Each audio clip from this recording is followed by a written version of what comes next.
Welcome to Breakthrough Success. I'm your host, Mark Gabberty, the content marketing expert, bringing you 5 new episodes every week where I and top-level guests teach you how to take your business to the next level and achieve your breakthrough. Hello, Breakthrough Success listeners. I just wanted you all to know before the episode actually starts, I've been working a little bit behind the scenes to give you something really special. So a while ago, I wrote my book, Content Marketing Secrets, which helps people create, promote, and optimize their content for growth and revenue. And I just put the finishing touches together to offer that for free to anyone who is interested. So if you want your free copy of Content Marketing Secrets, all you have to do is head over to markgabberty.com/book. Now, let's jump right into the episode. One of the biggest goals that a lot of people have is achieving financial freedom, because by achieving financial freedom, money is no longer a worry, and we can pursue more things in our lives that we want to do. But financial freedom is elusive to some people. And in this episode, we are going to debunk some of the thoughts we'll have about financial freedom. And at the end of this episode, you'll have some action steps you can use to get closer and even achieve your own financial freedom.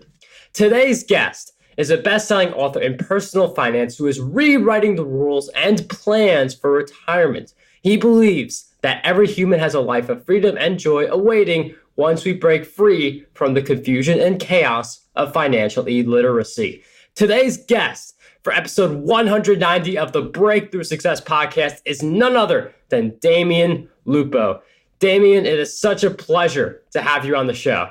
Hey, Mark, I'm super excited to be here, man. Thanks for having me. Damion, it's really exciting to have you on the show, and financial freedom is something that I feel like regardless of what your niche is, it's something that you are full-fledged on, or it's something that you're definitely thinking about.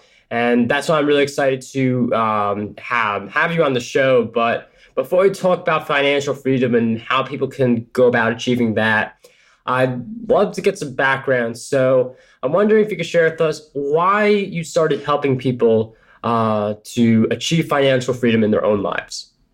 I think this was a self-help project on myself because I was so messed up in my 20s, chasing the money, thinking that was freedom and that was going to be something that would make me happy. I did it. I got really good at it. I made $5 million at a $20 million portfolio before I was 30. Seems pretty good. Like, that seems like, hey, you know what? Everybody's thinking, if I had that, I would be free. My life would be amazing. Yeah, it's not what you think. You get that and then you go, great, I want more. Because your first million, now you want 2, then you want 3, then you want 5. It never really ends because money should never, ever be the total focus.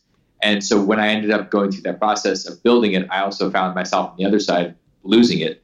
And when I went from positive 5 million to negative 5 million, I had to really figure out, okay, who am I? Because if you are your money and your money goes away, you may be thinking about suicide a little bit more than you had in the past, or maybe all of a sudden it's a new thought. And it was for me too. It was like, what's the point of even existing? So I started asking some different questions, like, what is true? And that's an important question for all of us. What is true? Who are you and why are you here? And if you think you're here to go punch a clock or to make some money, and that's your purpose on this planet, you're screwed. And so that's what I worked on. And now going through that process on myself gave me a lot of insights into what we're really all looking for. And it's not just this dollar. If I gave you $100 million right now, would you be doing the same thing that you're doing? I mean, would you wake up tomorrow and do the same thing? And if the answer is no, then you're probably not on the path that you're supposed to be on because you're just pimping yourself out. And I really like that example of the 100 million because some people, they feel like they have to do something or they have to do certain activities or pursue a certain lifestyle based on the money that they have. And they don't really think about how they can have that freedom and joy, which, I mean, you only have one life, so you might as well do it to the best. And when it comes to financial freedom, it's not just reaching that level, it's also maintaining that level. So you mentioned you had the $5 million and you were in the red $5 million. You lost that $5 million. So how do we preserve the financial freedom once we have it? Well, so let's just get really clear and something really raw that's going to make a lot of people crazy. And that is that cash is not financial freedom, and neither is cash flow. First off, if I gave you a big pile of cash, you'd be afraid you were going to lose it. So you wouldn't be very free.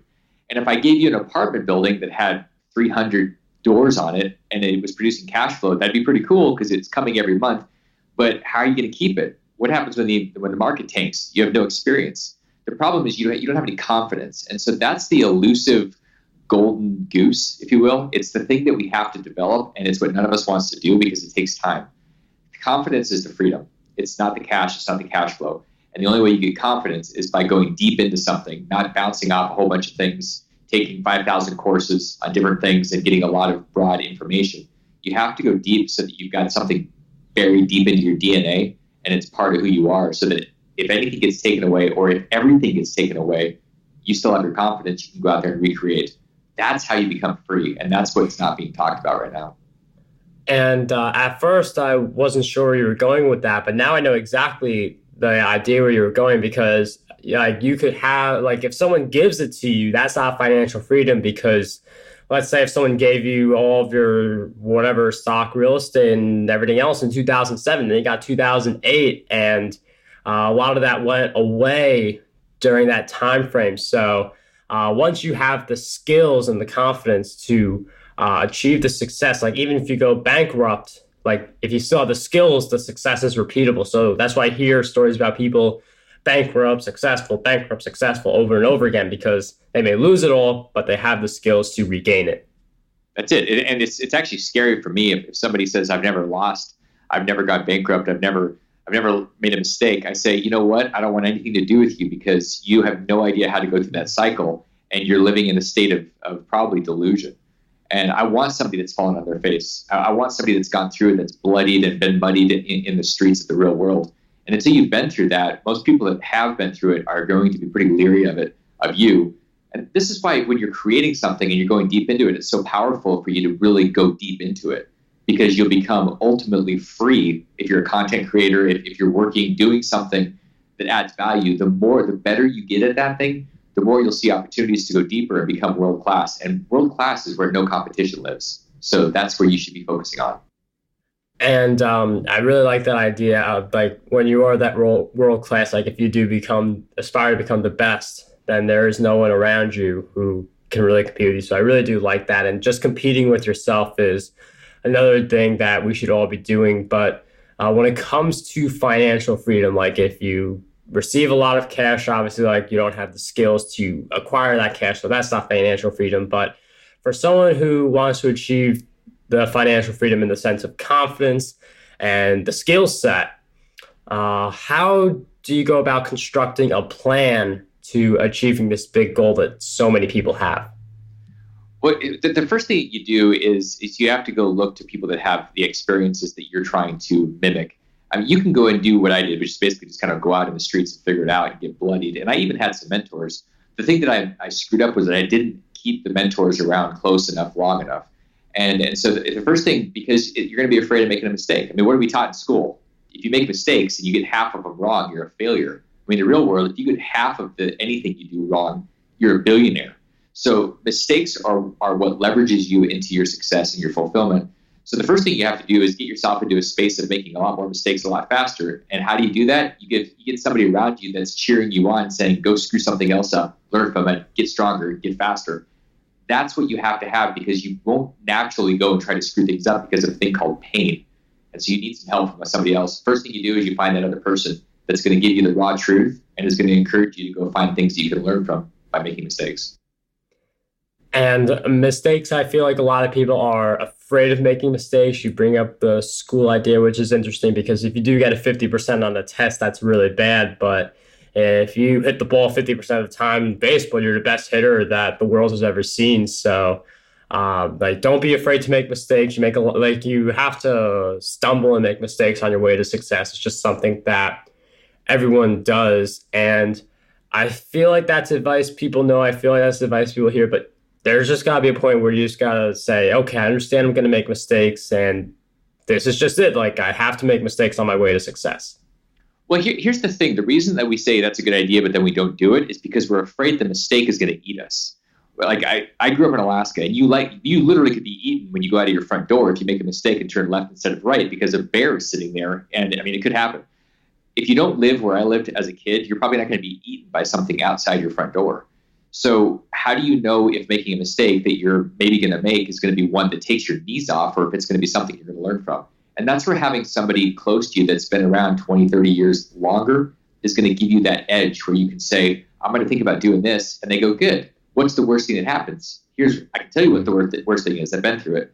That's the leverage that you get by having a coach or a mentor that's been through stuff. Not somebody that just took a weekend course, but literally somebody that's either bald or gray, or they've been out there. They've been in the streets and they know what it feels like, and they can see it almost with like X-ray vision.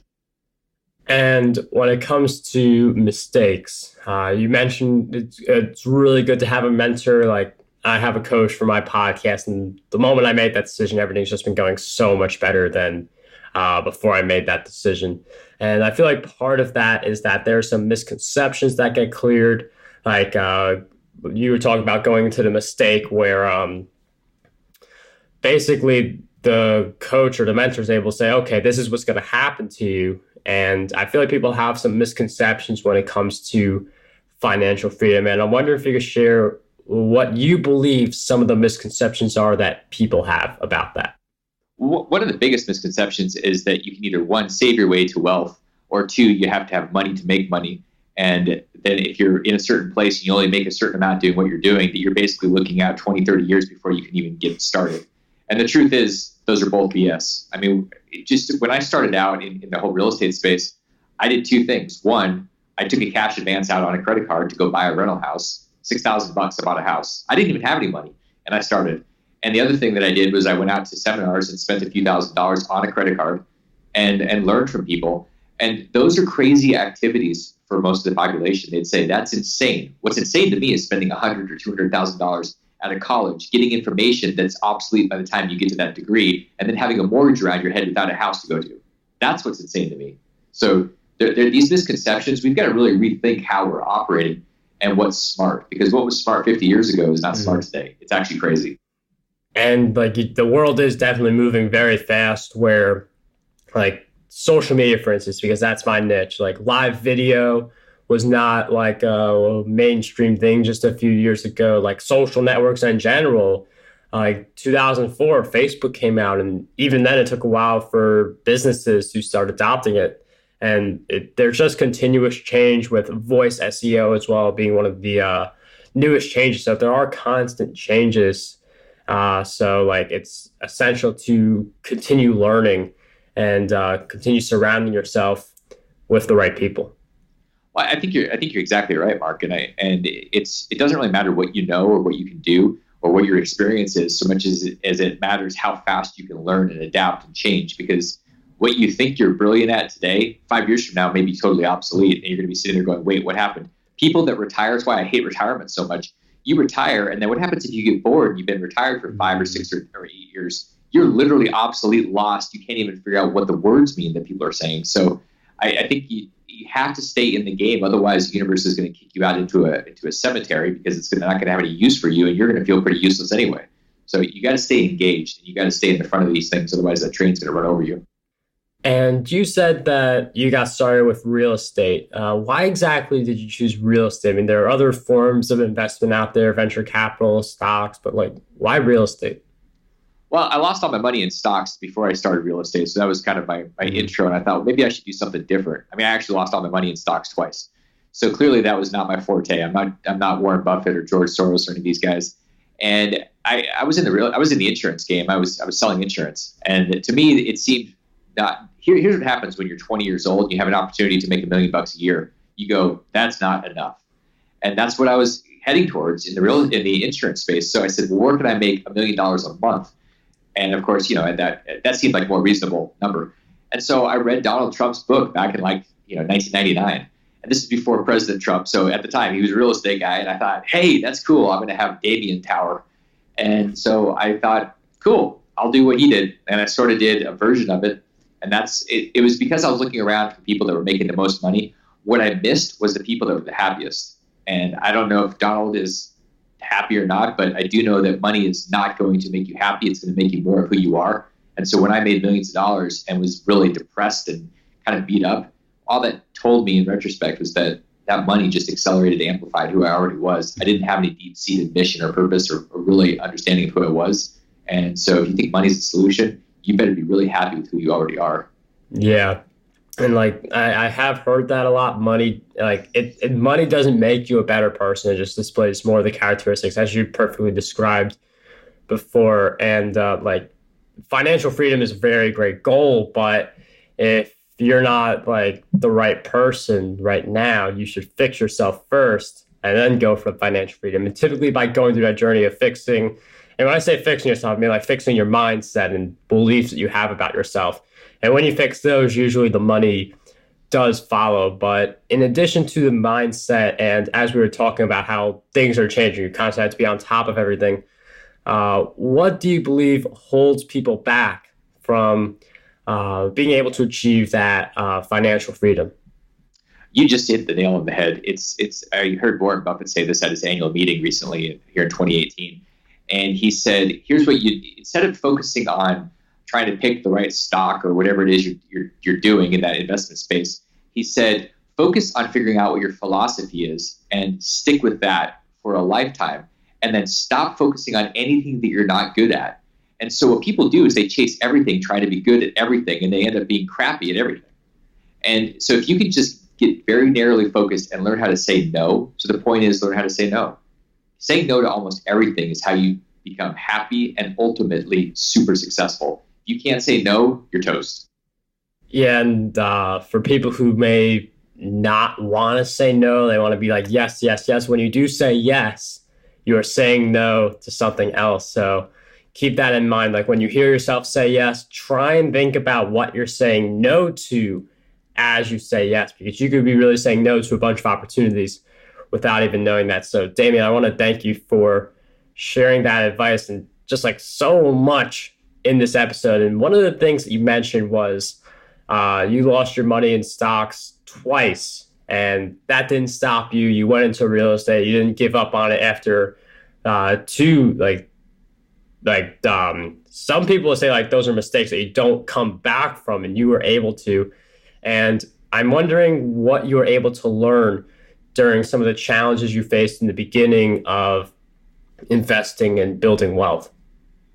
Well, one, you realize pretty quickly that there's a difference between speculating and investing. And if you want to understand the difference, it's really a farmer versus a hunter. If you look at all these house flipping shows, or everybody's trying to find a way to become a billionaire, they want to have a unicorn that they take public, which is $1 billion company. It's all about doing something quick, and they're not really thinking about the impact. So when I was focusing on my 20s, making my money, I thought I'm going to be a billionaire, and that was $1 billion in the bank. My new vision, and really what I focus on now, is a mission to free 1 million people from financial bondage, which will ripple into 1 billion people being impacted. A billionaire now is about 1 billion people being impacted. So solving problems for people is a big shift. The money is a side effect. That's the big transition, Mark. It's not thinking that the money is the thing. Money is just the side effect that happens because of what I'm doing. It comes, it goes, and I'm getting better about honoring and valuing it, but not becoming obsessed about holding it and being addicted to it. I'm addicted and obsessed about my mission, about impacting people.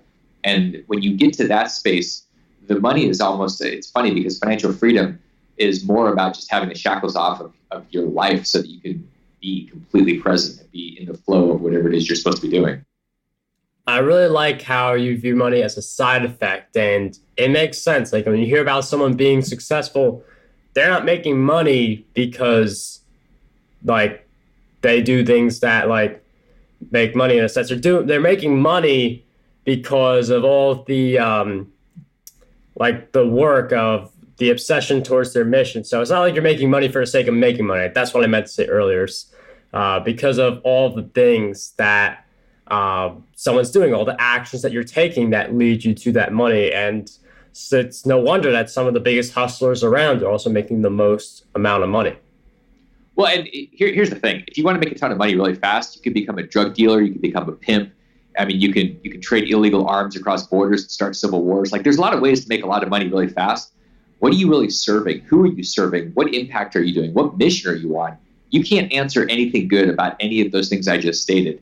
But once you start with a mission that actually serves people, you want to make a lot of money as a side effect, go serve more people. Serve people with something that's different. Go deep into something. People don't go deep anymore, Mark. They're all over the place. They go, what's the fastest hack that I can learn from Tim Ferriss? And I love Tim Ferriss' stuff.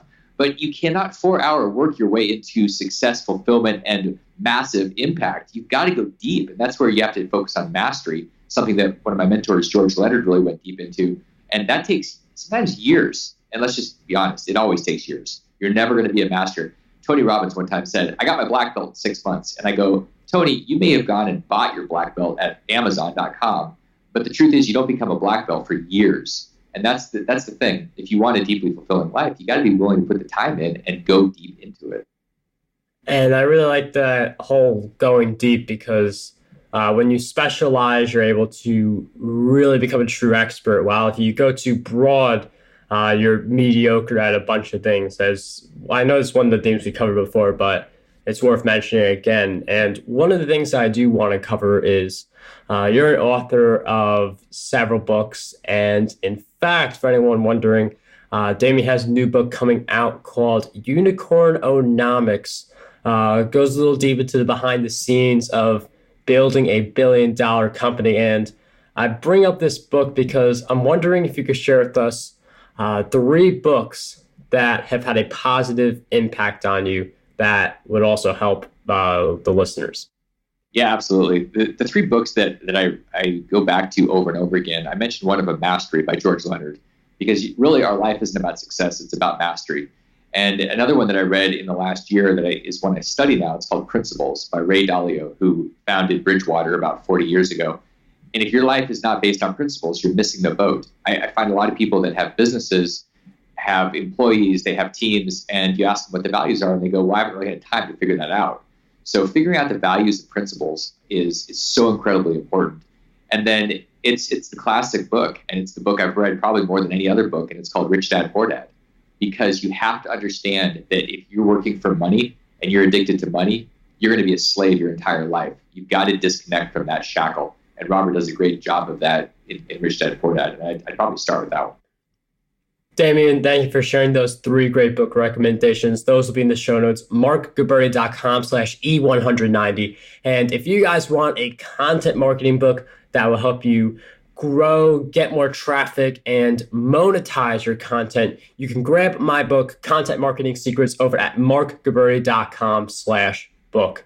And before we wrap up this episode, Damion, I've asked you several great questions. You've shared a lot of awesome answers, but what do you believe is one question we need to be asking ourselves more often? We need to be asking what the truth is. I mean, it's the question I spent 2 years asking after my meltdown. I said, what is true? And I didn't even come up with the question. It was somebody that helped me ask the right question. And then he stared at me across a room for 2 years. And if we'll ask the question and answer it honestly over and over again, we'll ultimately find the truth of who we are and what we're supposed to be doing. And that's where we find our purpose and our path. If we're not willing to ask what the truth is, we're going to be wandering, bouncing around, chasing shiny nuts as drunk squirrels our entire life. Damion, thank you for sharing with us that great question, all of your great insights throughout our time together. And if you guys want to learn more about Damion, his new book, Unicorn-onomics, the backstory, the behind the scenes of what it takes to build a billion-dollar company, that'll be in the show notes. In addition, his new podcast, Transformation Nation. And finally, he has the Black Belt Wealth Training course waiting for you. It's basically digital financial mentoring. All of those will be in the show notes, which are at markguberti.com/E190. But I just want to put the spotlight back on Damion. I'm very appreciative of you sharing all of your great insights with us. It was such a pleasure to have you on Breakthrough Success. Thanks, Mark. It's been a pleasure. Appreciate it. How does over 100 retweets per day sound to you? My free ebook, 27 Ways to Get More Retweets on Twitter, has you covered. I use the methods within this ebook to get over 10,000 retweets every single quarter. To learn